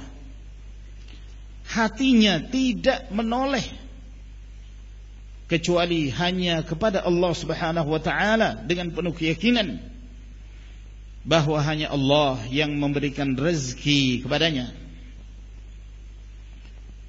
Maka hal ini dinafikan dengan perbuatan kaum musyrikin, orang-orang yang menyekutukan Allah. Mereka yang meyakini bahwa di sana ada selain Allah yang memberi rezeki, seperti para penyembah berhala atau orang-orang yang sesat dari ahlul kitab, atau orang-orang yang tersesat dari mereka yang menisbatkan diri mereka kepada Islam, seperti kaum Rafidah, kaum Batiniyah, yang mereka meyakini bahwa di antara orang-orang yang saleh itu memiliki sifat seperti sifat Allah Subhanahu wa ta'ala. Mereka meyakini bahwa ada selain Allah yang mampu memberi rezeki. Maka hal yang seperti ini seseorang terjatuh ke dalam syirik akbar, yang termasuk di antara hukuman yang Allah Subhanahu wa ta'ala berikan kepadanya, dia dicegah dari rezeki. Demikian pula kelompok Al-Mu'attilah dengan berbagai macam modelnya, dari orang-orang yang mengingkari nama-nama dan sifat Allah, Ahlut Ta'til, orang-orang yang menyerupakan Allah dengan makhluknya dari kalangan Ahlut Tamthil. Demikian pula Ahlut Tajhil, Ahlut Takhyir, Yang ini beliau telah terangkan pada pembahasan Al-Hamawiyah. Maka mereka ini yang termasuk dalam kelompok Al-Mu'attilah, mereka mengingkari bahwa di antara nama Allah Subhanahu wa taala adalah Ar-Razzaq, yang Maha memberi rezeki. Maka orang-orang yang semacam ini, yang jauh dari keyakinan yang sahih, dari sikap bergantungnya kepada Allah Subhanahu wa taala dengan namanya sebagai para pemberi rezeki, sebagai Allah yang Maha memberi rezeki, maka mereka juga termasuk di antara orang-orang yang dicegah dari rezeki Allah Subhanahu wa taala. Maka merupakan keharusan bagi kita untuk mengesahkan Allah Subhanahu wa taala dalam setiap perbuatannya. Jangan kita memohon sesuatu, meminta sesuatu kecuali hanya kepada Allah Subhanahu wa taala. Apakah dengan lisanmu, seperti ketika engkau berdoa, jangan engkau berdoa kepada selain Allah. Berdoalah kepada Allah dengan mengucapkan, Ya Rabbi urzuqni, Ya Allah, berikanlah kepadaku rezeki. Atau dengan perbuatanmu, dengan sikap-sikapmu, di mana hatimu senantiasa bergantung kepada Allah. Jangan bergantung kepada selain Allah Subhanahu wa taala. Bahkan ketika engkau sedang mencari pekerjaan sekalipun, engkau mencari pekerjaan, hendaknya hatimu selalu bergantung kepada Allah. Jangan bergantung kepada sebab, namun bergantunglah kepada yang menjadikan itu semua sebagai sebab, yaitu Allah Subhanahu wa taala. Sebab dialah Allah Azza wa Jalla yang menjadikan seorang hamba meraih sesuatu melalui sebab-sebab itu. Maka jangan sekali-kali ketika terjadi kegagalan, sebab itu hilang darimu, engkau tidak meraih apa yang menjadi keinginanmu, sehingga menumbuhkan kelemahan pada dirimu untuk bergantung kepada Allah, untuk bertawakal kepada Allah. Namun hendaknya engkau tetap memiliki keyakinan dan penuh percaya diri bahwa Allah Subhanahu wa taala yang Maha pemberi rezeki. Sebab ketika engkau tidak meraih apa yang menjadi keinginanmu, maka boleh jadi Allah Azza wa Jalla menghendaki untuk memalingkan hal itu darimu karena ada hikmah yang besar, yang dengannya Allah Subhanahu wa taala akan menggantinya dengan yang lebih baik dari apa yang kamu dipalingkan darinya. Maka hendaknya sikap keyakinan yang sempurna, ketergantunganmu hanya kepada Allah Subhanahu wa ta'ala, bukan kepada sebab-sebab yang ada di kalangan makhluk, sebagaimana diterangkan oleh Nabi sallallahu alaihi wasallam, wa'lam anna al-ummata law ijtama'at ala an yanfa'uka bi syai' lam yanfa'uka illa bi syai' qad katabahu Allah lak. Ketahuilah bahwa apabila seluruh umat ini mereka bersatu padu untuk memberikan manfaat kepadamu, mereka tidak akan mampu memberi manfaat itu kepadamu kecuali sesuatu yang telah ditakdirkan oleh Allah Subhanahu wa taala untuk kamu raih. Ini adalah akidah yang kokoh. Ini adalah akidah yang kuat yang menjadi sebab seseorang meraih rezeki dari Allah Subhanahu wa taala. Demikian pula yang ketiga, termasuk di antara syarat seseorang dikatakan bertawakal kepada Allah Subhanahu wa taala adalah dia berupaya untuk mencari sebab-sebab yang dengannya dia meraih rezeki itu. Jadi harus ada aktivitas, harus ada perbuatan yang itu menjadi sebab seseorang meraih rezeki. Jadi sebab seorang mendapatkan rezeki itu ada yang sifatnya syar'i, yaitu dengan ketaatan kepada Allah. Sehingga ketika dia berbuat maksiat, boleh jadi itu menjadi penghalang dia mendapatkan rezeki dari Allah Subhanahu wa taala.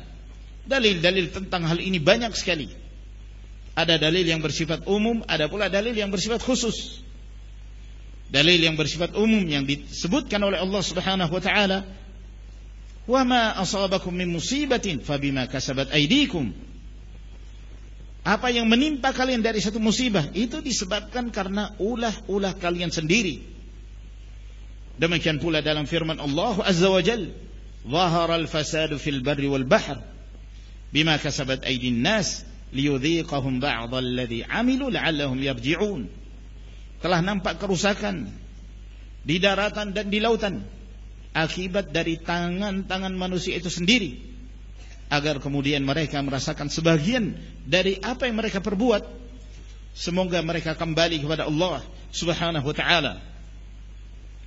Maka ini kaitannya dengan sebab-sebab syar'i dan juga kaitannya dengan sebab-sebab kauni. Hukum yang telah ditetapkan oleh Allah Subhanahu wa taala di alam ini. Apa itu? Kamu mencari sebab, kamu berupaya, kamu bekerja. Oleh karena itu Allah Subhanahu wa taala menyebutkan di dalam firman-Nya, "Famshu fi manakibiha wa kulu min rizqi." Kalian berjalan di muka bumi ini dan makanlah dari rezeki yang Allah berikan kepadamu. Maka rezeki itu tidak langsung datang masuk ke mulutmu, tidak. Namun kamu berupaya keluar dari rumah, kamu bercocok tanam, kamu berjalan, melakukan sebab-sebab yang dengan itu rezeki itu pun akan datang kepadamu. Maka hadis Nabi sallallahu alaihi wasallam ini adalah sebuah perumpamaan. Burung, dia tidak tinggal di sarangnya, dia keluar. Di pagi hari burung itu keluar meninggalkan sarangnya dalam keadaan perutnya kempes, dalam keadaan perutnya kosong. Lalu kemudian dia keluar meninggalkan sarangnya, berarti dia mencari sebab. Sehingga pada saat dia kembali di sore hari dalam keadaan perutnya telah berisi berbagai macam jenis makanan dari rezeki yang Allah Subhanahu wa taala berikan. Ini burung itu lemah. Namun dia keluar mencari sebab-sebab yang dengannya Allah Azza wa Jalla memberikan kepadanya rezeki. Maka bagaimana denganmu? Engkau adalah orang yang kuat, wahai hamba Allah, wahai manusia. Bagaimana mungkin Allah Subhanahu wa taala tidak memberikan kepadamu rezeki? Sebab-sebab kekuatan ada pada dirimu. Engkau diberi kemampuan untuk mencari rezeki tersebut, maka hendaknya engkau mencari sebab-sebab itu, melakukan sebab-sebab itu, yang dengannya engkau akan mendapatkan rezeki dari Allah Subhanahu wa taala tersebut. Tanah misalnya, tanah itu enggak ada sesuatu sama sekali. Namun apabila engkau menjadikan tanah itu sebagai sebab untuk mendapatkan rezeki, maka Allah Subhanahu wa taala akan menjadikan itu sebagai rezeki yang dengannya engkau mendapatkannya.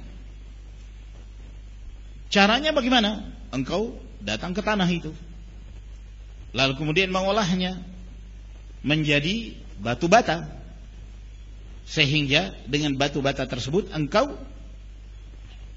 menjadikan itu sebagai pekerjaanmu, engkau menjualnya, maka engkau pun mendapatkan rezeki. Demikian pula kayu, engkau mengambil kayu di hutan-hutan, engkau mengambilnya, engkau membawanya, lalu kemudian engkau mengolahnya, jadilah kursi. Jadi engkau melakukan sebab-sebab yang dengannya Allah Subhanahu wa taala memberikan kepadamu rezeki tersebut. Maka rezeki itu datang dari segala arah. Terdapat di daratan, terdapat di langit, dan di mana saja yang ada di sekitarmu. Kesimpulannya bahwa ini merupakan pembahasan yang panjang. Namun cukuplah bagi kita untuk menyebutkan isyarat-isyarat. Yang terpenting di sini adalah pentingnya seseorang menyempurnakan tauhid, yang dengan izin Allah Subhanahu wa taala seseorang akan meraih rezeki dari Allah. Maka tempuhlah sebab-sebab syar'i. Demikian pula sebab-sebab qadariyah yang Allah Azza wa Jalla menjadikan dalam kehidupan dunia ini sebagai hukum, dengan melakukan pergerakan, melakukan aktivitas yang dengannya engkau meraih rezeki dari Allah. Dan kami memohon kepada Allah Subhanahu wa taala, semoga Allah Azza wa Jalla memberikan kepada kita rezeki yang baik, yang halal. Kemudian beliau akan menyampaikan penutup dari kajian ini. Wa akhiran, ma'asyiral muslimin wal muslimat, su'alun yarid يحتار في جوابه الكثير من الناس.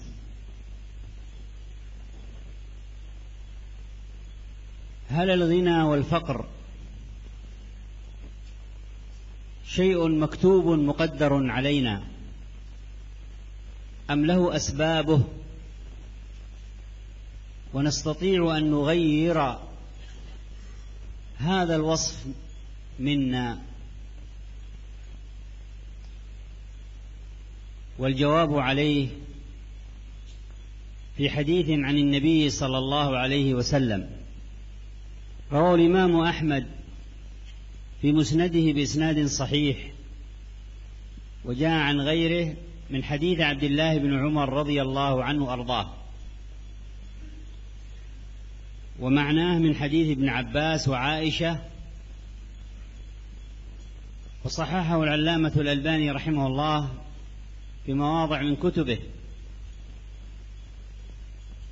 أن الله عز وجل أرسل ملكا إلى النبي صلى الله عليه وسلم فخيره أن يكون نبيا ملكا أو نبيا عبدا، فأشار جبريل وكان بجانب الملك إلى النبي صلى الله عليه وسلم أن تواضع، فقال النبي صلى الله عليه وسلم بل نبيا عبدا، فاختار أن يكون نبيا عبدا أي مسكينا. وكان النبي صلى الله عليه وسلم كما في الصحيح في أحاديث كثيرة يتعوذ من الفقر، فإذا عندنا غني ومسكين وفقير. اختار النبي صلى الله عليه وسلم لنفسه أن يكون مسكينا، ولم يرضى وقد خيره ربه أن يكون ملكا، بل أراد أن يبقى مسكينا عليه الصلاة والسلام. اختلف أهل العلم في هذه المسألة في شرح هذا الحديث،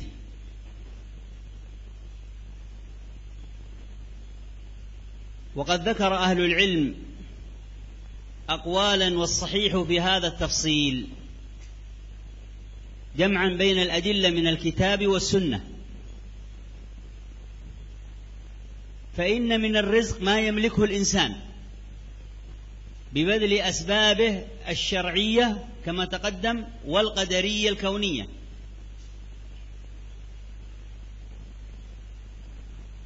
ومنها ما لا يملكه الإنسان. فمثلا لو أن إنسانا أراد الولد ولم يتزوج،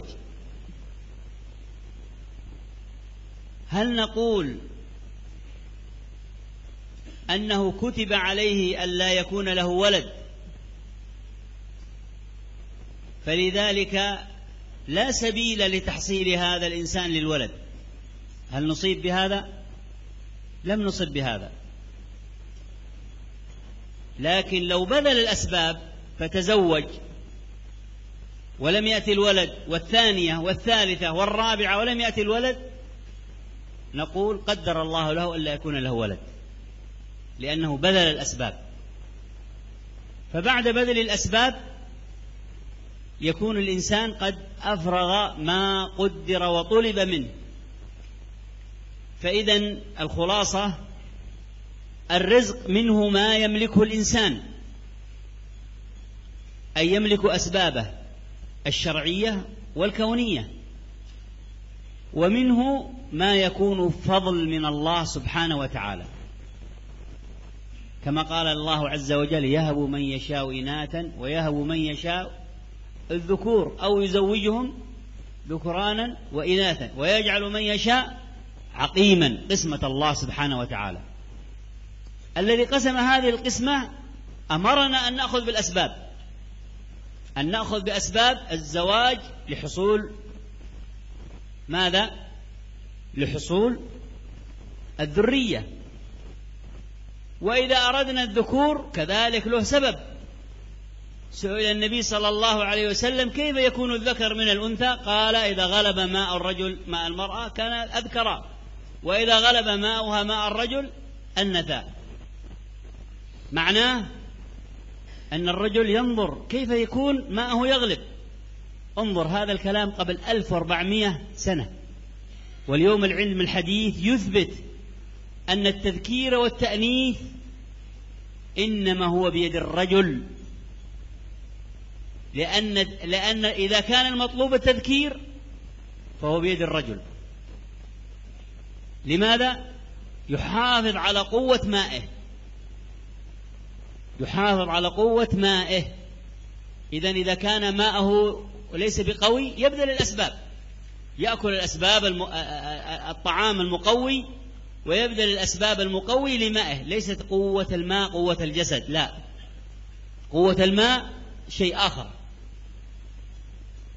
ولذلك ربما رجل ما شاء الله صاحب عضلات لكن ماءه فيه مشكلة، إذا ذهب يفحص عند أهل الاختصاص يقولون، وأنا قد رأيت هذا بالمجهر، تجد حركة بالمجهر، ترى حركة غير عادية كأنها خلية نحل. فيقول لك الطبيب المختص: هذا الماء قوي. وآخر كأنها يعني خلية نحلة ضعيفة، الحركة في واحد أو اثنين. فهذا ضعف الماء كمثال. إذن يبذل الأسباب. يريد الذكور، قوي الأسباب، بإذن الله سيأتيك الذكور. وهكذا كذلك من يريد الرزق يبذل الأسباب الشرعية التي هي بكمال التوحيد والطاعة، وألا يكون هناك ما ينافي التوحيد أو معصية، كما مر في آيات كثيرة: ولو أن أهل القرى آمنوا ماذا؟ واتقوا لفتحنا عليهم بركات من السماء والأرض. وهكذا كذلك الآيات الكثيرة في تقوى الله وأنها سبب للرزق. ومن الأسباب القدرية كما قلنا بذل الأسباب، أن الإنسان يبذل الأسباب. والأسباب القدرية نختصرها بحسب كلام أهل الخبرة بأسباب خاصة وأسباب عامة، أو بعضهم يقول أسباب داخلية وأسباب خارجية. من أهم الأسباب الخاصة الأول الكفاءة. إن خير من استأجرت ماذا؟ القوي الأمين. القوي قوة وقدرة وكفاءة على أداء العمل. كذلك الرزق يحتاج إلى كفاءة. أنت تريد الرزق من النجارة وأنت لست بنجار، ممكن؟ هل هذا سبب صحيح؟ ليس بسبب صحيح. تريد رزق من الميكانيك وأنت لست بميكانيك، هل ممكن؟ ليس ممكن. إذن لابد عندك كفاءة. خذ الكفاءة فيما تريد منه الرزق. وبإذن الله بذلت سبب. إذن لابد من كفاءة. كذلك الثاني من الأسباب الكونية الهدف. حدد الهدف، لا تكن مشتت، يوم في الخضرة ويوم في التراب ويوم في الطين ويوم في النجارة ويوم في الهندسة. ضاع عمرك وأنت في التجارب. حدد هدف. إذا حددت الهدف فأنت بإذن الله ستصل إلى النتيجة. أنا أريد أن أكون رزقي من الهندسة، إذن ادرس الهندسة، خذها بكفاءتها وسيأتيك رزقك من الهندسة. أنا أريد رزقي من الطب، أرى جسمي وعقلي يناسبه هذا المجال، عندي رغبة لهذا المجال، ادرس الطب، خذ كفاءة في الطب. عندك هدف وعندك كفاءة، وبإذن الله سيأتيك ماذا؟ الرزق. وكما قيل الناس اثنان، إما حامل هدف أو خادم لصاحب الهدف. إذن تكون الأول ولا الثاني؟ كن الأول لا تكون الثاني. كن الأول لا تكون الثاني، لأنك إذا صرت خادم لمن عنده الهدف ستبقى في طبقتك الذي لا يرتفع فيها رزقه. واضح؟ الأمر الثالث من الأسباب الحسية والخاصة القدرية الكونية أن تحرص على تحصيل ما يكمل لك الوصول إلى أهدافك. يعني تجمع الأسباب الذي بها تصل إلى هدفك.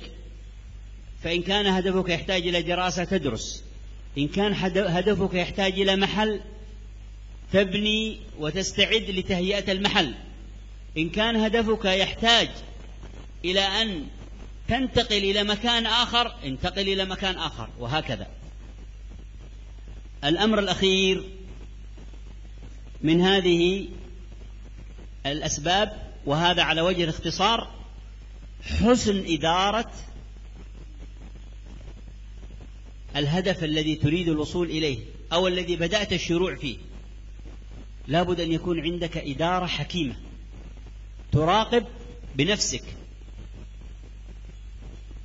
مثل الفلاح حين يقوم برعاية أرضه يديرها بنفسه، فلذلك يتدارك الأخطاء أول بأول.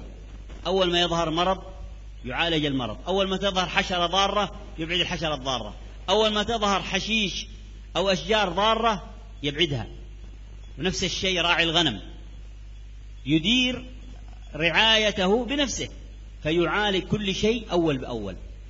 وكذلك أنت في تجارتك، في عملك، في السبب الذي تريد منه الرزق، أدره بنفسك وتابعه أول بأول. هذه 5 أسباب على وجه الاختصار تتعلق يعني تحصيل الأسباب الكونية، وهناك أسباب خارجية لكن المقام لا يتسع لذكرها، فنكتفي بهذا القدر، ولعلنا بهذا نصل إلى ما أردنا التنبيه عليه، من أن الرزق من الله سبحانه وتعالى، وكمال الوصول إليه بكمال التوحيد وكمال العبادة، وأن من التوحيد التوكل على الله، ولا يتم التوكل إلا ب3 أمور: أولها معرفة الله بأسمائه وصفاته وربوبيته وألوهيته، وثانيها الاعتماد على مسبب الأسباب، وثالثها الأخذ بالأسباب. ومن الأخذ بالأسباب الأمور ال5 التي سمعناها على وجه الاختصار. فنسأل الله عز وجل أن يفقهنا بأمور شرعنا وأن يبصرنا بأمور ديننا، فما كان من صواب من الله وما كان من خطأ فمني من الشيطان، واستغفر الله العظيم. وصلى الله وسلم على نبينا محمد وآله وصحبه وسلم.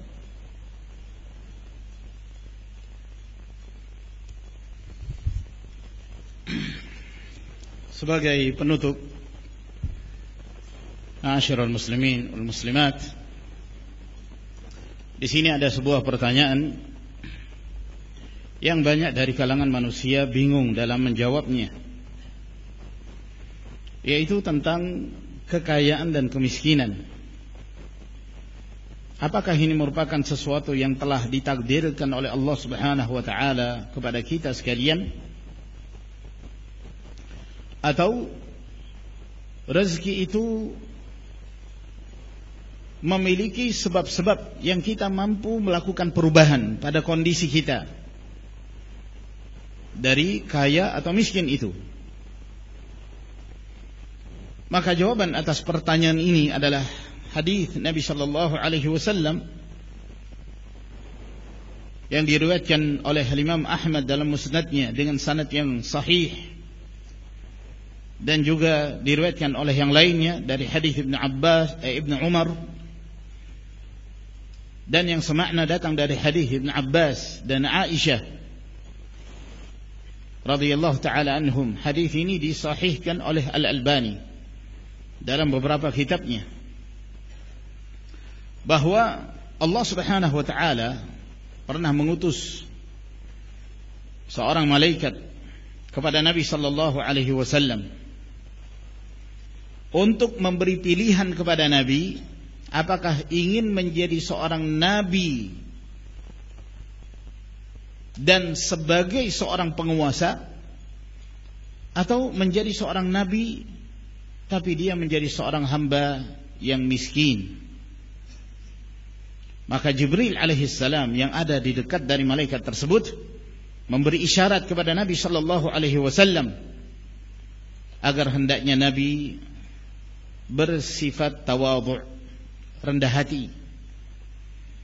Maka Rasulullah sallallahu alaihi wasallam pun menjawab, aku memilih untuk menjadi seorang nabi dan menjadi seorang hamba, yaitu hamba yang miskin. Sebagaimana Nabi sallallahu alaihi wasallam di dalam hadis yang sahih, beliau juga berlindung diri kepada Allah dari kefakiran. Maka di sini ada istilah kaya, ada istilah miskin dan fakir. Nabi sallallahu alaihi wasallam memilih dirinya untuk menjadi seorang hamba yang miskin, dan beliau tidak meridai dirinya menjadi seorang penguasa, menjadi seorang yang kaya raya. Beliau lebih memilih untuk tetap menjadi seorang hamba yang miskin. Para ulama mereka berselisih di dalam menjelaskan hadis ini, dan banyak sekali pendapat-pendapat yang menerangkannya.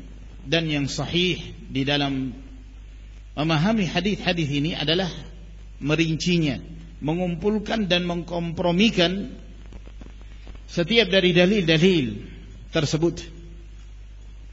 Yaitu kita mengatakan bahwa di antara rezeki ada yang seorang hamba mampu meraihnya dengan melakukan sebab-sebab. Apakah sebab-sebab yang sifatnya syar'i atau sebab-sebab yang kaitannya dengan hukum yang terdapat di alam ini. Dan di antara rezeki ada yang manusia itu, hamba itu tidak mampu meraihnya dengan cara apapun. Misalnya, kalau ada seseorang dia menginginkan untuk dikaruniai anak, tapi dia tidak pernah menikah, dia tidak ingin menikah. Apakah mungkin orang yang seperti ini mendapatkan keturunan anak tersebut? Maka kita mengatakan tidak mungkin, tidak ada jalan untuk bisa meraihnya kecuali dengan cara menikah. Maka dia pun menikah. Setelah dia menikah, anak pun tak kunjung datang, dan dia tidak dikaruniai anak. Lalu dia menikah yang kedua, tidak juga dikaruniai anak. Nikah yang ketiga, nikah yang keempat, dia tidak juga dikaruniai anak, maka dia telah menempuh sebab-sebabnya. Dia telah melakukan segala hal yang memungkinkan bagi dia untuk meraihnya, namun dia tidak juga meraihnya. Maka ini menjelaskan kepada kita bahwa itulah takdir Allah Subhanahu wa taala untuknya. Dia tidak mampu mendapatkannya dengan cara apapun, meskipun dia telah menempuhnya dengan sebab-sebab yang disyariatkan atau sebab-sebab yang itu kaitannya dengan takdir dan ketetapan dari Allah Subhanahu wa taala. Dan di antaranya ada yang mendapatkan karunia dari Allah, dia meraih keturunan. Allah Jalla wa Ala menyebutkan di dalam Al-Qur'an Al-Karim, yahabu liman yasha'u inatha wa yahabu liman yasha'u dhukura aw yuzawwijuhum dhukranan wa inatha aw yahabu aw wa yaj'alu liman yasha'u aqima. Bahwa Allah Subhanahu wa taala menganugerahkan kepada siapa yang Allah kehendaki anak wanita, ada pula yang dikaruniai anak lelaki. Dan Allah Jalla wa Ala juga menetapkan di antara mereka ada yang dalam kondisi mandul, tidak melahirkan. Maka ini adalah merupakan pembahagian rezeki yang telah ditetapkan oleh Allah Subhanahu wa taala. Allah Jalla wa Ala memerintahkan kita untuk mengambil sebab-sebab yang dengannya kita memiliki keturunan. Namun jika Allah Azza wa Jalla menetapkan seorang itu dalam kondisi mandul, maka itulah takdir Allah Azza wa Jalla untuknya. Jadi ada sebab-sebab yang bisa dilakukan oleh seorang hamba. Dia ingin keturunan, maka dia menikah. Dia ingin anak laki-laki, maka dia berupaya untuk memperbaiki spermanya, sehingga sperma dia sebagai laki-laki itu mampu mengalahkan sperma wanita. Itu bisa dia melakukannya, mencari sebab, menempuh sebab yang dengannya dia mendapatkan anak laki-laki. Sebagaimana yang diterangkan oleh Nabi Sallallahu Alaihi Wasallam, apabila sperma lelaki mengalahkan sperma wanita, maka yang lahir adalah anak laki-laki. Dan apabila sperma wanita mengalahkan sperma laki-laki, maka yang lahir adalah anak wanita. Sehingga seseorang dia bisa melihat, dia bisa melakukan sebab-sebab bagaimana caranya agar spermanya itu lebih kuat dan lebih banyak. Ini diterangkan oleh Nabi Sallallahu Alaihi Wasallam. 1400 tahun lebih beliau telah menjelaskannya. Dan secara teknologi penelitian yang sekarang ini membuktikan bahwa memungkinkan bagi seorang lelaki itu mencari sebab yang dengannya lahir anak laki-laki atau lahir anak perempuan. Dia menginginkan anak laki-laki, maka dia menjaga spermanya dari sisi bagusnya kualitas dari sperma tersebut.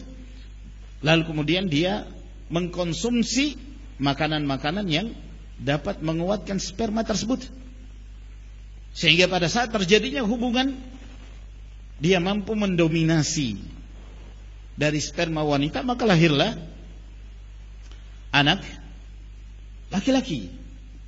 Dan ini tidak dilihat dari fisik seseorang. Sperma yang kuat itu tidak mesti datangnya dari orang yang memiliki badan yang fisik yang kuat gitu. Boleh jadi seorang dia memiliki otot yang besar gitu, namanya apa?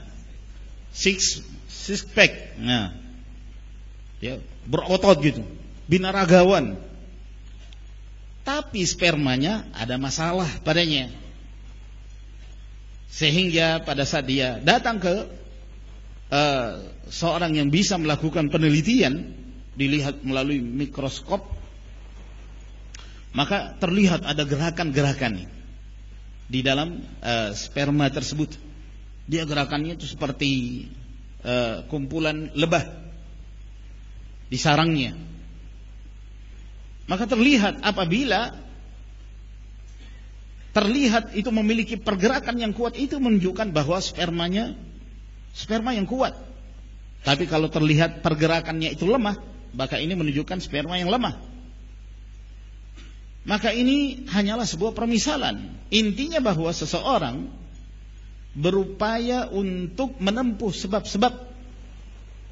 Dia menghendaki anak laki-laki, maka dia berupaya untuk menguatkan dan menempuh sebab-sebab yang dengannya dia meraihnya. Maka demikian pula seseorang menghendaki rezeki, menginginkan rezeki, maka dia menempuh sebab. Yang di antara sebabnya adalah menyempurnakan tauhid, ketaatannya kepada Allah Subhanahu wa taala, dan meninggalkan kemaksiatan. Sebagaimana yang difirmankan oleh Allah Azza wa Jalla, "Walau anna ahlal qura amanu wattaqaw lafatahna 'alaihim barakatin minas sama'i wal ardh." Kalau seandainya penduduk sebuah negeri mereka beriman dan bertakwa kepada Allah, kami akan membukakan untuk mereka pintu-pintu rezeki dari langit dan dari dalam bumi. Demikian pula sekian banyak dari ayat-ayat Allah Subhanahu wa taala yang menerangkan bahwa dengan bertakwa kepada Allah itu akan menjadikan seorang hamba meraih rezeki dari Allah Subhanahu wa taala. Demikian pula dia menempuh sebab-sebab yang kaitannya dengan hukum yang telah ditetapkan oleh Allah Azza wa Jalla di alam ini. Sebab-sebab qadariyah, kauniyah. Maka dia berupaya untuk mencari sebab-sebab itu. Dan sebab-sebab itu banyak sekali, namun kita meringkasnya menjadi sebab-sebab yang bersifat khusus. Ada pula yang sebab-sebab yang bersifat umum, atau dengan ungkapan yang lain, ada yang bersifat intern, ada pula yang bersifat ekstern. Maka termasuk di antara sebab yang bersifat khusus adalah adanya kafa'ah, adanya kemampuan, adanya sesuatu yang memungkinkan bagi dia untuk melakukan pekerjaan itu. Sebagaimana yang diterangkan oleh Nabi sallallahu alaihi wasallam bahwa sebaik-baik yang engkau beri upah untuk melakukan satu pekerjaan adalah al-qawi al-amin, yang memiliki kekuatan dan amanah. Kuat dan amanah di dalam menunaikan pekerjaan itu. Maka demikian pula rezeki. Engkau ingin mendapatkan rezeki dengan cara menjadi tukang bangunan, tapi engkau bukan tukang. Gimana engkau akan bisa mendapatkannya? Kamu harus belajar dulu. Kamu ingin mendapatkan rezeki melalui ilmu mekanik. Kamu bukan seorang mekanik. Kamu tidak punya keahlian. Kamu tidak punya kafa'ah. Maka bagaimana engkau akan mendapatkan rezeki dari sisi tersebut? Demikian pula yang kedua, hendaknya engkau fokus terhadap apa yang menjadi tujuanmu. Ya, jangan kamu itu punya tujuan yang tidak fokus, tercerai-berai. Ya, dia ingin dapat rezeki dari kesehatan, dia juga ingin jadi ahli teknik, insinyur, dia juga ingin jadi pedagang. Macam-macam, banyak program, sekedar program. Jangan seperti itu, akhirnya jadi kacau, jadi bercerai-berai. Fokuskan apa yang menjadi tujuanmu, yang dengannya engkau mampu untuk meraih apa yang menjadi hasil dari keinginanmu tersebut untuk mendapatkan rezeki. Kamu ingin mendapatkan rezeki dari perdagangan, belajar tentang ilmu perdagangan, bagaimana cara berbisnis yang benar, bagaimana cara memperoleh rezeki melalui jual beli. Kamu ingin mendapatkan rezeki melalui kedokteran, belajar kesehatan. Kamu ingin mendapatkan rezeki dari teknik, maka belajar. Dan demikian seterusnya. Maka manusia itu terbagi menjadi dua. Ada orang yang memang memiliki fokus untuk mendapatkan tujuannya. Ada pula seorang yang hanya sekedar dia seorang sahibul hadaf, punya banyak saran, punya banyak keinginan, ingin ini, ingin itu, ingin macam-macam, tapi tidak ada yang dia fokuskan, maka jadilah orang yang pertama. Demikian pula termasuk di antara hal ini untuk mendapatkan rezeki adalah melakukan sebab-sebab yang bersifat khusus yang dengannya engkau bisa meraih apa yang menjadi keinginanmu dari rezeki tersebut.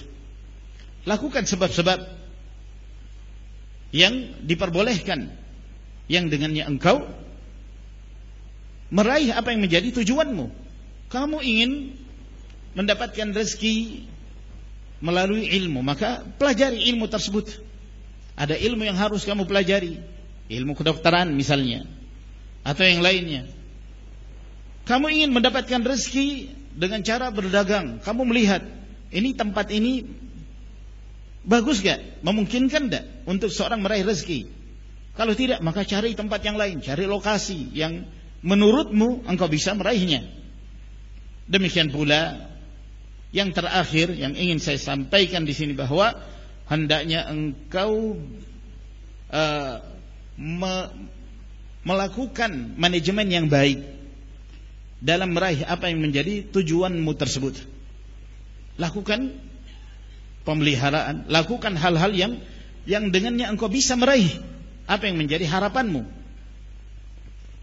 dalam pekerjaan itu. Misalnya seperti seorang petani, maka dia akan terus merawat, memperhatikan pekerjaannya, mulai dari ketika dia mulai bercocok tanam sampai kemudian dia memanen apa yang menjadi hasilnya. Dia perhatikan apabila ada hama, mulai awal munculnya hama atau hal-hal yang menimbulkan kemudaratan, maka segera dia berusaha untuk mengatasinya. Demikian pula seorang pengembala, maka dia memperhatikan bagaimana cara dia mengembalakan ternaknya. Apabila ada hal-hal yang dapat menimbulkan kemudaratan, maka dia berupaya untuk menghilangkannya, sehingga apa yang dia ternak itu menghasilkan sesuai dengan apa yang menjadi harapannya. Maka kesimpulannya bahwa di sana ada sebab-sebab yang lain yang sifatnya ekstern, namun majelis ini tidak cukup untuk menerangkan tentang hal itu. Kesimpulannya bahwa rezeki bisa diraih oleh seorang hamba dengan cara beribadah kepada Allah, mentauhidkan Allah, sempurna di dalam mentauhidkannya. Demikian pula termasuk di antara tauhid adalah bertawakal hanya kepada Allah Subhanahu wa taala, dan itu tidaklah sempurna kecuali dengan menegakkannya dengan 3 jenis tauhid yang telah kita sebutkan. Demikian pula mencari sebab-sebab, menempuh sebab-sebab yang diperbolehkan secara syar'i, demikian pula secara qadari atau kauni. Maka kami memohon kepada Allah Subhanahu wa taala, semoga Allah Azza wa Jalla memberikan pemahaman kepada kita tentang agama kita, dan apabila ada kebenarannya itu datang dari Allah Subhanahu wa taala, dan apabila ada kekeliruan maka itu datangnya dari diri saya pribadi dan dari syaitan. Wassallallahu ala nabiyyina Muhammad wa ala alihi wa sahbihi wa sallama tasliman katsira, wa akhiru da'wana alhamdulillahi rabbil alamin. Wassalamualaikum warahmatullahi wabarakatuh. Dan antum menanti kajian yang kedua yang disampaikan oleh Syekh Abu Usamah Rabi' hafizahullahu ta'ala.